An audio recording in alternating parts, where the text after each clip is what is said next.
L'année 2024 a commencé avec la victoire éminente du président Félix Tshisekedi. C'était tout sauf de la triche. Le président Félix Tshisekedi a bel et bien mérité sa place. Ça, on doit le reconnaître. C'est vrai qu'il y a des opposants qui ne veulent pas reconnaître la victoire du président, qui font la pagaille par-ci, par-là, et puis qui veulent le prendre au mot, en fait. Dire que non, le président avait dit qu'il fera de la RDC, l'Allemagne de l'Afrique, c'est le mensonge. Ce n'est pas un mensonge. C'est vrai qu'on peut prendre ça comme un peu de la blague et tout, mais on a juste besoin d'une volonté. On ne refuse pas que l'Allemagne continue de croître, continue d'aller de l'avant.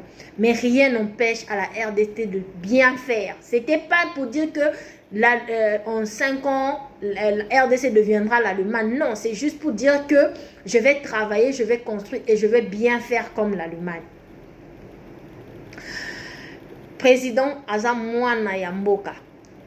Il a déjà construit, il nous a montré ses preuves. En 5 ans, avec toutes les crises qu'a connues la RDC ou même le monde, les crises liées à la Covid, les crises économiques, le président a tant soit peu fait les preuves. Je ne voudrais vraiment pas lui comparer avec les échoués qui sont passés avant. Mais seulement, je vous dis que en 5 ans, voire en 3 ans, je peux dire, le président Félix Tshisekedi a fait ce que les autres n'ont pas pu faire en 18 ans, en 30 ans. Ils n'ont pas pu. Donc, nous devons reconnaître ce qu'il est en train de faire.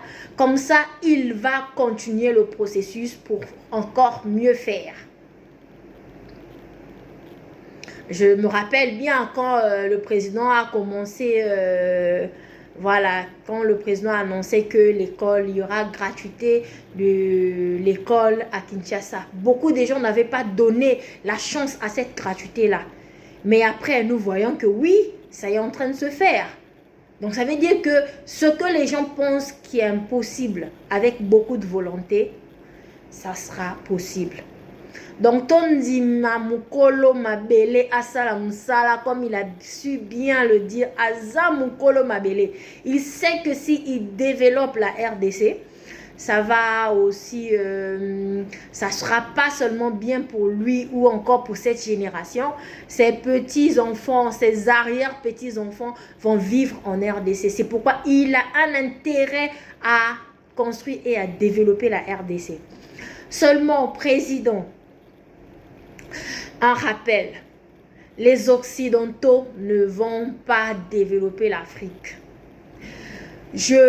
Vraiment, je souhaite que nous puissions couper le cordon ombilical qui lie la RDC aux Occidentaux.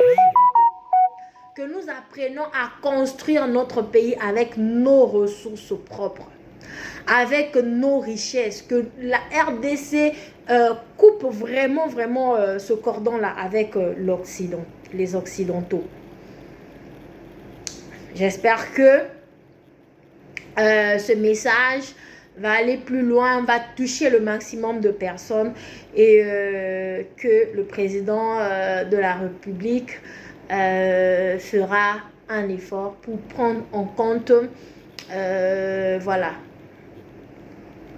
ce petit conseil que je viens d'apporter.